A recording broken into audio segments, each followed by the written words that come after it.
नमस्कार, सत श्री अकाल, आदाब। मैं आपकी अपनी मिनी चाहल द बीट से। आज हम पहुंचे हैं लुधियाना, क्योंकि वहां पे दिल्ली की जानी मानी हस्ती जीडी वशिष्ठ, जिनको आजकल गुरुदेव जीडी वशिष्ठ के नाम से भी जाना जाता है, आपको फाउंडर ऑफ एस्ट्रो साइंस कहा जाता है। ऐसा क्यों? ये बड़ी पुरानी बात है। मैं ऑस्ट्रिया में था जी। मैं ऑस्ट्रिया का सिटीजन हूँ वैसे, ओके। लेकिन मैं कभी वापस गया नहीं। ओके। तो वहाँ पर मैं सोचता था कि मैं क्या कर रहा हूँ, जी। मैं किस चीज़ पे काम कर रहा हूँ। जी। तो वहाँ एक मेरे दिमाग में एक नाम आया, astro science. Okay. Of course ये साइंस है, जी, ये बिल्कुल। मैं तब तक सोच चुका था। हम्म। उससे पहले तो ये आध्यात्मिक विद्या थी जी। और शक्तियों का नाम लिया जाता था। हम्म। और मैं तब से पक्का हो गया था, लगभग ये 1999 की बात है। जी। तो मैं ये सोच रहा था, मैं ये साइंस है, जी। जिस तरह से देखा जाता है, फार्मूले लगाए जाते हैं। हम्म। तो मेरे मन में एक था कि नहीं, एस्ट्रो साइंस ही इसका नाम होना चाहिए। एस्ट्रो साइंस है, हम्म। समझिए, ये कोई शक्तियों का नाम वैसे नहीं है। जी। शक्ति तो इसमें ये बहुत है कि ये सब कुछ देख सकती है, हर जी। किसी की क्वालिटी बता सकती है, हर किसी की कमी बता सकती है। ये एक अलग चीज़ है, समझना। जी। लेकिन ये साइंस के थ्रू ही ढूंढा गया। ये उस साइंस जो भाव के ऊपर काम करती है, जी। ये वो साइंस है। और इसको अभी हमारे मॉडर्न साइंस के बच्चे अभी ढूंढ रहे हैं, जी। जो कि कंप्लीट तौर पे मैं ढूंढ चुका हूँ। ओके। ये मी साइंस को हम ले सकते हैं कि ये ज्योतिष या ज्योतिष के पीछे टेक्नोलॉजी होती है, लॉजिक होता है। अब मैंने जो सॉफ्टवेयर अपना बनाया है, जी। आप एस्ट्रो साइंस ऐप को प्ले स्टोर पे देख सकते हो, जी। और थोड़ी देर है ये आईफोन पे भी आ जाएगी, जी। ऐप स्टोर में भी।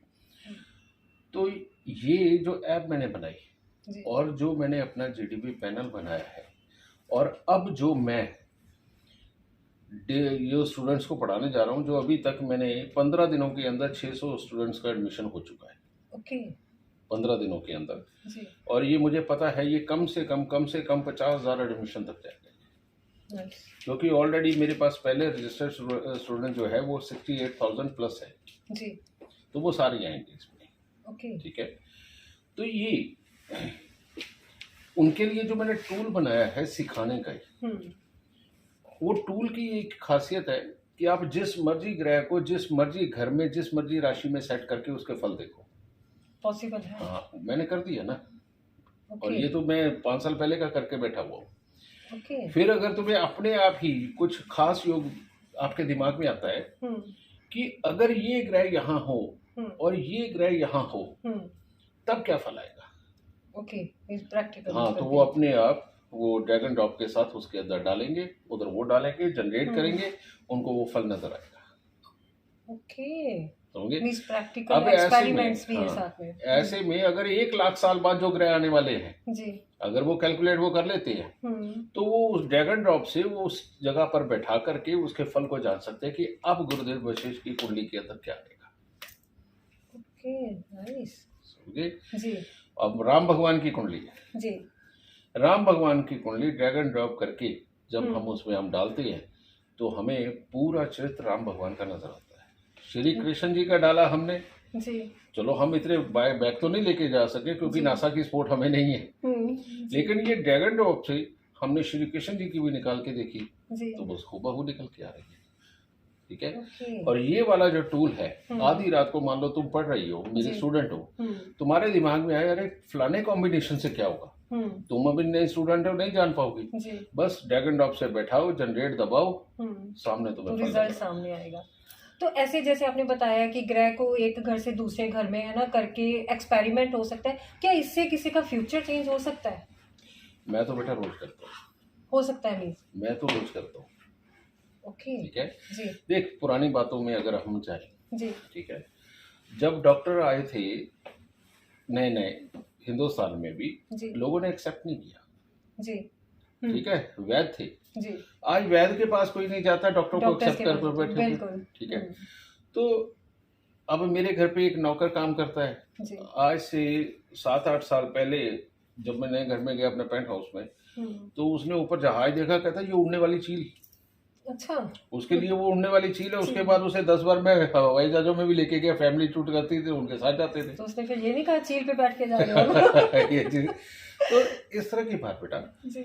अब मैं किस किस को एक्सप्लेन करूं?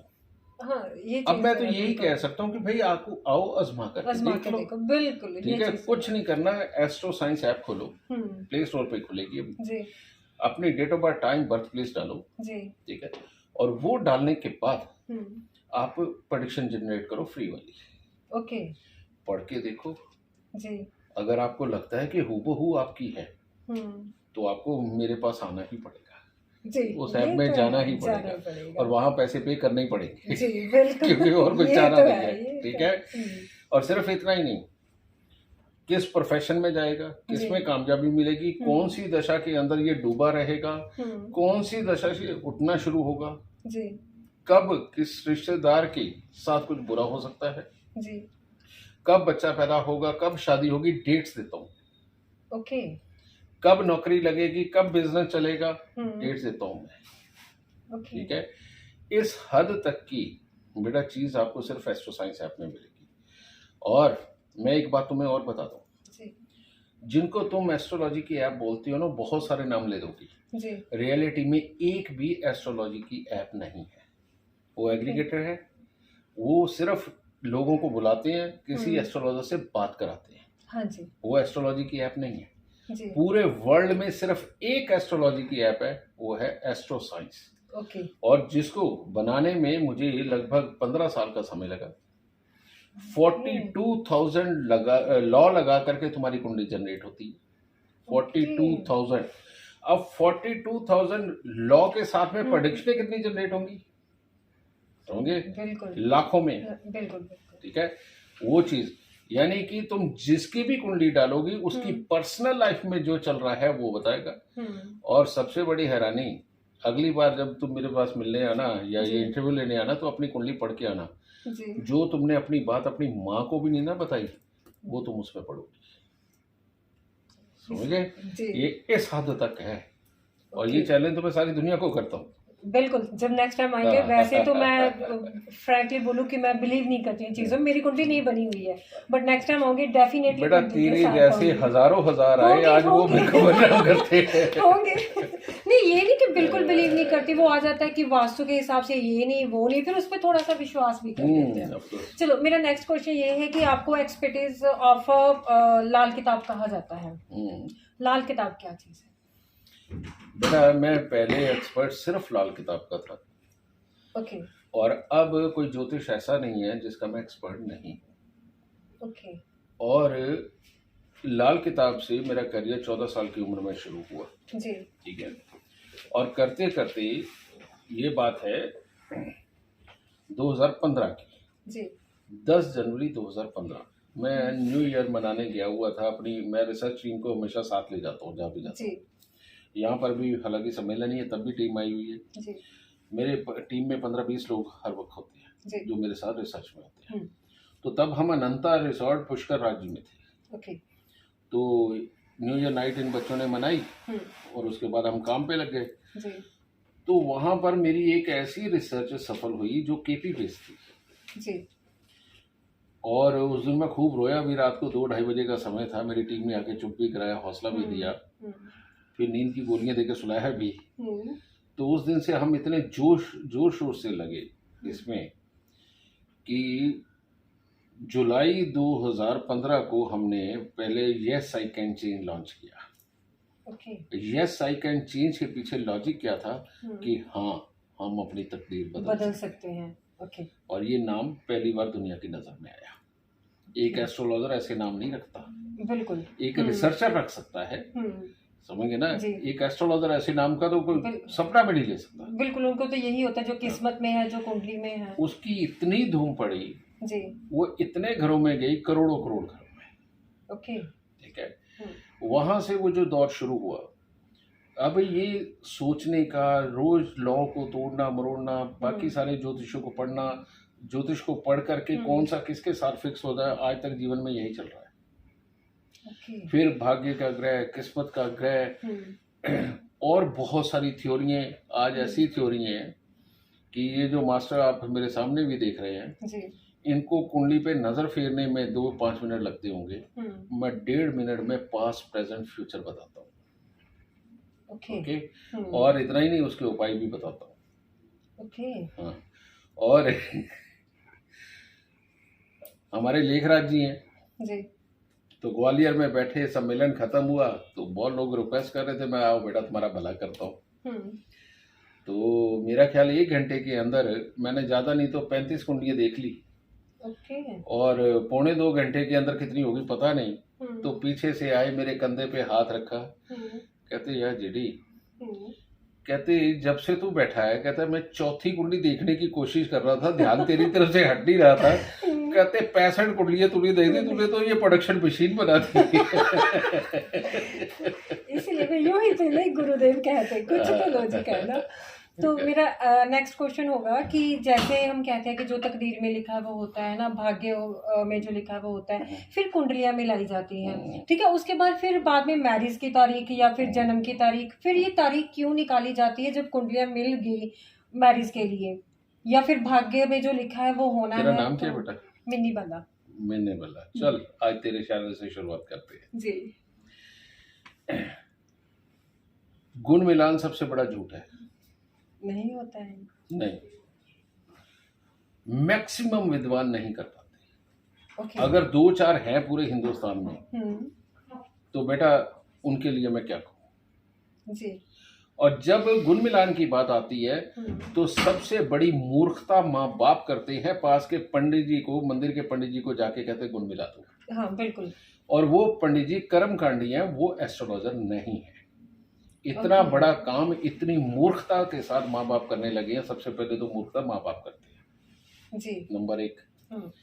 दूसरा, इन सारे बड़े गुरुओं के आगे मैं बोल चुका हूँ कि मांगलिक दोष नहीं होता। ओके। मांगलिक दोष या तो मंगल बद होता है, या मंगल शुभ होता है, या मंगल अशुभ होता है। ओके। इन्होंने मंगल की एक स्थान बना दिए कि 12वें में, पहले में, दूसरे में, चौथे में, 7वें में, 8वें में मंगल हो तो ये मांगलिक है। जी बिल्कुल। बिल्कुल झूठ है। और ये मैं साबित कर चुका हूँ, ऑन पोडियम साबित कर चुका हूँ, विद्वानों के सामने साबित कर चुका हूँ। बस विद्वान मानते नहीं है, क्योंकि मान लेंगे तो प्रॉब्लम हो जाएगी। बिल्कुल। ठीक है जी। तीसरी बात, देखने वाली चीज क्या है, लड़का कमाता कितना है, फिजिकली फिट है कि नहीं है, बच्चा पैदा कर सकता है कि नहीं कर सकता, इसकी कौन कौन सी दशा आने वाली जो फ्यूचर में ये ग्रो करेगा, या आगे जाके डूब के मरने वाला और बीवी को रोटी भी नहीं खिला सकता। ओके जी। ठीक है, देखने वाली चीजें ये है। होती है। ठीक है, औरत के भी सेम जी। यही, कहीं ये खिसियाई हुई औरत पूरे परिवार को तो नहीं बर्बाद कर देगी, कहीं अपनी ईगो के अंदर परिवार को तो नहीं तोड़ देगी, परिवार को लेके चलेगी कि नहीं चलेगी। ठीक है, और जिंदगी के अंदर किन किन मोड़ों के ऊपर क्या क्या होगा, आप एस्ट्रो साइंस ऐप के अंदर जा करके मैच मेकिंग डाल के देखिए, वहां पर प्रेडिक्शनें किस तरह आती है और रिजल्ट क्या देते हैं। ओके। ठीक है, जो प्रॉपर मंगल बद वाला इंसान होता है उसका पहले में 12वें घर में, पहले घर में, चौथे घर में, 7वें 8वें घर में मंगल बैठा हो ना, जिंदगी में वो जीवन साथी को कभी सुखी नहीं रख पाता। तो उसको वैसा ही दे दो। ओके। उसको वैसा ही दे दो, क्योंकि दूसरे की भी किस्मत वही है, उसकी भी किस्मत यही। पर तुम पूछो किस्मत क्या है। जब हम पैदा होते हैं कुंडली तो यहाँ सिर्फ छपती है, रियलिटी में ग्रह यहाँ रह जाते हैं अंदर, ये ब्रह्मांड में। हमारे अक्षय जी बोलते हैं ना, यद ब्रह्मांडे तत्पिंडे। जी बिल्कुल। तो ये कैसे बोलते हैं, वो ग्रह यहाँ छप जाते हैं। उसके लिए भविष्य के अंदर गोचर खत्म है। ये जो रोज राशियां बोली जाती है ना, कि ये राशि, इन राशि वालों की बल्ले बल्ले, इनका ये फलाने डूब जाएंगे, 100% झूठ है ये। क्योंकि आप जिस दिन पैदा हुए हो उस दिन राशियां खत्म हो गई। ये सिर्फ आगे जो अब पैदा होने वाले हैं उनके लिए है, समझ गए। और ये इन राशियों को लोगों को बताई जा रही है, समझे। और इसके ऊपर फिर मेरी अगली बहस रही कि लगन कुंडली झूठ है। लगन कुंडली झूठ है। संधि काल में ग्रह बैठे होते हैं। अब कभी वो पिछले का फल देते हैं, पिछले घर का, कभी अगले घर का। कईयों के तो 9 के 9 बदल जाते हैं। ऐसी ऐसी कुंडलियां मेरे पास आई हैं। ठीक है, उसकी प्रेडिक्शन कौन करेगा। अब मैं सम्मेलनों में खड़ा होकर बोलता हूँ कि मत देखो लगन कुंडली, सारे गुरुओं के सामने बोलता हूँ। आज तक तो किसी ने मेरे सामने कोई सर नहीं उठाया। ओके। समझे, कारण ये मैं प्रैक्टिकल बोलता हूँ, समझे। सामने बंदे को खड़ा करो, मैं बताऊंगा इसके साथ क्या है, और मैं बताता भी हूँ, ठीक है। मैं 1.5 मिनट पे आ गया, ये अभी तक संभावनाओं के खेल में क्यों फंसे हुए? हाँ बिल्कुल, ये अभी तक संभावनाओं के खेल में फंसे हैं। नहीं, ऐसा नहीं, ऐसा हो सकता है जी। गलत है। इसीलिए मैं अब पर्सनली ये 24 तारीख से, परसों से जी। मैं क्लास लेने लगा हूँ, जो 3 साल की क्लास होगी, क्योंकि ये 3-3 महीने के क्रैश कोर्स करा के सत्यानाश कर दिया स्टूडेंट को। 3 साल के अंदर मैं उनको पहले ज्योतिषी बनाऊंगा, और जीडी वशिष्ठ अगर कोई बनना चाहे तो 10 साल तक मेरी क्लास ले, और 10 साल तक मैं पढ़ूंगा, समझे। क्योंकि मैं अब इस विज्ञान को अपने साथ नहीं लेके जाना चाहता जी। बड़ी मुश्किल से खो जाए जी, मैं लाखों लोग ऐसे तैयार करूंगा कि पूरी दुनिया भारत देश के ज्योतिषियों के मुंह की तरफ देखेगी, यहाँ जाएंगे तो सब कुछ पाएंगे। मींस आप लाखों जीडी विशिष्ट तैयार करेंगे? वही करना पड़ेगा।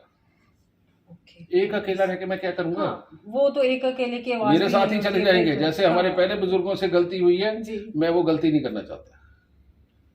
बड़ी अच्छी सोच है। वैसे मैंने पंडितों को कुछ और नजरिए से देखती हूँ, आपके साथ बात करके मेरा नजरिया थोड़ा सा चेंज। मींस मैं प्रैक्टिकल मेरी सोच प्रैक्टिकल टाइप है ना, तो आपकी भी वैसी ही है कि प्रैक्टिकल होना चाहिए, ना कि झूठ का दिखावा, ढोंग का दिखावा। और एक मेरा क्वेश्चन है कि ये मैंने सुना कि सायंकाल के बाद, सूर्यास्त के बाद हाथ नहीं देखते, इसके पीछे रीजन? ये बिल्कुल सत्य है। रीजन इसके पीछे? उसके पीछे रीजन ये है कि जब सूर्य उदय हो रहा होता है ना, तो तब हमारी रेखाएं जागृत होती हैं। ओके, समझिए ना, हमारे शरीर के अंदर का पानी चंद्रमा की गति से जागृत होता है। जैसे पूर्णमासी के दिन सारे पागल खानों के अंदर भाई स्टाफ को छुट्टी नहीं दी जाती, क्योंकि उस दिन पागल खाने में पागल सारे एग्रेसिव बहुत होते हैं। ओके, ठीक है, ये नॉलेज निकाल लेना। हाँ, मुझे नहीं पता, इसीलिए मेरा एक्सप्रेशन ऐसे है जी। और इसी दिन समुद्र में ज्वार भाटा आता है। ओके, ठीक है जी। तो चंद्रमा क्या क्या कंट्रोल कर रहा है? हमारे समुद्र को भी कंट्रोल कर रहा है, हमारे बुद्धि के अंदर, यहाँ हमारे दिमाग के अंदर जो 90% पानी है, हमारे शरीर में 70% है, दिमाग में 90% पानी है। ठीक है, तो ये चंद्रमा से कंट्रोल होता है जी। ठीक है, तो अब इसके अंदर किस बात पे थे हम? सायकाल के बाद हाथ नहीं दिखते। तो जब सूर्य निकलता है तो शरीर खड़ा होता है। ओके, और जब चंद्रमा निकलता है तब अंदर का पानी खड़ा होता है। ओके, ठीक है। जैसे ही सूर्य ढलता है, ये रेखा जो महीन रेखाएं हैं ना, वो अपने आप को छुपा लेती हैं जी। और ये बड़ी रेखाएं कुछ नहीं है। ओके, ये मोटा मोटा एक अंदाजा आपके जीवन का है। ठीक है, महीन रेखाएं एक तरह का योग बनाती हैं, और उस योग को पढ़े बिना किसी के बारे में कोई एक बहुत जबरदस्त कोई प्रेडिक्शन करना संभव नहीं। ओके, ठीक है जी। इसीलिए सायकाल को हाथ बिल्कुल नहीं देखा जाता। ओके, क्योंकि महीन रेखाएं छुप जाती है। आज रात को तुम अपने घर की हाथ की फोटो खींच के सोना, ठीक है जी। सुबह जब जितने बजे भी उठो तुम, उठते ही सबसे पहले उसकी फोटो खींच के ना दोनों को कंपेयर करना। तुम्हें कम से कम नहीं तो कम से कम भी नहीं 20 से 25 रेखाएं का फर्क मिलेगा, कम से कम। इसको मैं आज ही करके देख, ठीक है जी। और एक मेरा लास्ट क्वेश्चन है, मैं एक स्कूल टीचर हूँ, मैं कोऑर्डिनेटर जॉब कर रही हूँ, और मैं प्रिंसिपल की जॉब के लिए देख रही हूँ कि मेरे को मिले। इस साल देख रही थी, मिली नहीं, अब कमिंग सेशन में प्लान है। तो अगर ये मैं पूछूं कि मुझे क्या प्रिंसिपल की जॉब मिलेगी या कब मिलेगी, इसका आंसर आपके पास होगा? सिर्फ इतना क्या, ये भी आंसर होगा कि अगर नहीं मिलने वाली वो मिलेगी कैसे? बता सकते हो आप मेरे को? मैं तो बता सकता हूँ, मेरे को यहाँ पर अब समय देने की जरूरत नहीं है जी। घर जाओ, एस्ट्रो साइंस ऐप में डालो जी, डाल के उसको जनरेट करके देखो, सारा कुछ लिखा आएगा सामने। नहीं, लेकिन हमारी ऑडियंस जानना चाहती है, अगर आप इस टाइम आंसर उसका दे रहे है। पुत्र, तू इस चीज को बिलीव नहीं करती, और मैं अगर अगर मैंने यहाँ बोला तू है औरत जी, यहाँ लड़का बैठा, उसकी बखियां देख कैसे उधेड़ता हूँ। नहीं, मेरे को सिर्फ इसी का आंसर चाहिए मेरे को, कि है पॉसिबल कि आप इसका जवाब दे दें, या मेरे को ऐप से ही देखना पड़ेगा? मैंने ये जो सॉफ्टवेयर बनाया ना जी, अभी तक ज्यादा नहीं तो 62 करोड़ रुपए खर्च इस पे खर्च कर चुका हूं, और जो लिखित में है। फिर अर्न कितना हुआ है? वो मत पूछ। 700 करोड़ रुपए मैं मीडिया को दे चुका हूँ। ओके, फिर तो अर्निंग अच्छी हुई होगी। मेहनत है बेटा, अर्निंग नहीं है। हाँ, मेहनत के पीछे, मेरी सच्चाई के पीछे दुनिया पीछे आ रही तो मैं क्या करूं? जी बिल्कुल, वो तो है कि नहीं? अच्छा, एक मेरे को ये पूछना था कि अगर किसी को अपनी जन्म का समय नहीं पता होगा तो कुंडली बन सकती है कि नहीं? बिल्कुल, वो अपने बच्चे की डेट ऑफ बर्थ टाइम जो उसका एग्जैक्ट है वो मुझे दे, मैं उससे उसकी कुंडली बना दूंगा। ओके। और ये भी पूरे वर्ल्ड में अकेला मैं हूँ। किसी एक बच्चे की कुंडली लो, उसकी माँ की, बाप की, दादा की, दादी की, मामा की, चाचा की, बुआ की, फूफा की, बड़े भाई बहन, छोटे भाई जो बहन की कुंडली मैं उससे बना दूंगा। रिश्ते में है उसके हाँ। साथ। ओके। ये भी मैंने डेवलप कर दिया है।